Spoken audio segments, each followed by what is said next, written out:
ଖଣି ସହରରେ ଟ୍ରାଫିକ୍ ସମସ୍ୟା। ନମସ୍କାର ବନ୍ଧୁମାନେ, ଖୋଲା ମଞ୍ଚରେ ଆପଣମାନଙ୍କୁ ସ୍ୱାଗତ। କେନ୍ଦୁଝର ଜିଲ୍ଲାର ଝାରଖଣ୍ଡ ସୀମାନ୍ତରେ ଥିବା ବଡ଼ବିଲ ପୌରାଞ୍ଚଳରେ ଟ୍ରାଫିକ୍ ସମସ୍ୟା ଦିନକୁ ଦିନ ବୃଦ୍ଧି ପାଉଥିବା ପରିଲକ୍ଷିତ ହେଉଛି।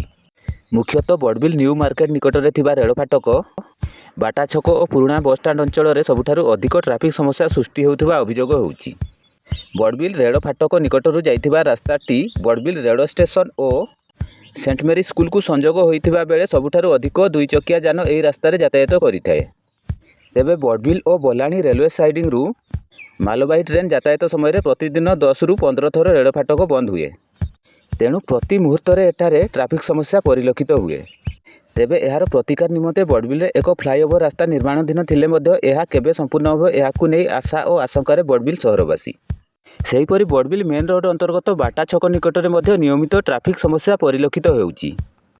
ତେବେ ବଡ଼ବିଲ ସହରରେ ପାର୍କିଂ ସ୍ଥାନର ଅଭାବ କାରଣରୁ ବଡ଼ବିଲ ମେନ୍ ରୋଡ୍ ପାର୍ଶ୍ୱ ଓ ବଡ଼ବିଲ ପୁରୁଣା ବସ୍ଷ୍ଟାଣ୍ଡ ନିକଟସ୍ଥ ମଧୁସୂଦନ ଛକଠାରେ ନିୟମିତ 2 ଚକିଆ ଓ 4 ଚକିଆ ଗାଡ଼ି ପାର୍କିଂ କରାଯାଉଥିବା ଦେଖିବାକୁ ମିଳୁଛି। ତେଣୁ ପ୍ରଶାସନ ସେଥିପ୍ରତି ଦୃଷ୍ଟି ଦେଲେ ଅଞ୍ଚଳବାସୀ ଅଘୋଷିତ ଟ୍ରାଫିକ୍ ସମସ୍ୟାରୁ ମୁକ୍ତି ପାଇବେ ବୋଲି ମତ ପ୍ରକାଶ ପାଉଛି।